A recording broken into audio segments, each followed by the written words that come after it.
Now, ahead of the closed-door talks, President Macron characterised Trump's second term as a decisive moment, saying Europe must assert its security independence from the United States.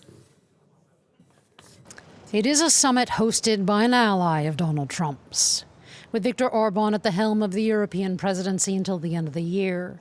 Under the motto, Make Europe Great Again, some 50 leaders, including the heads of NATO and the president of Ukraine, gathered in Budapest for talks. One of their main topics, how to navigate another Trump presidency, and if it is possible to do so as a unified front, or whether divisions between European nations are too great. There's the issue of Europe's security challenges, namely the war in Ukraine, which Donald Trump has vowed to end in 24 hours. This has created fears that he could back a peace deal that favors Russia. Emmanuel Macron said Europe's role here must be a united one. Peace, as Vlodomyr Zelensky just said, means helping Ukraine resist the Russian war of aggression. There may be differences in perspective around this table, but I am deeply convinced that our interests are the same.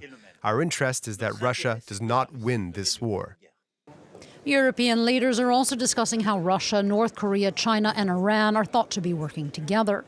For the head of NATO, this means alliances must be strengthened. And it is a threat not only to the European part of NATO, but also to the US mainland. And that means that the Indo-Pacific and the Euro-Atlantic, but particularly also within NATO, US, Canada and the European part of NATO, we have to work together. Yet Trump's relationship with NATO is a fraught one. He's threatened to leave the alliance. For the head of the EU Council, it is high noon for Europe to become less reliant on the United States. My conviction is very simple. In fact, we have to be more master of our destiny, not because of Donald Trump or Kamala Harris, but because of our children.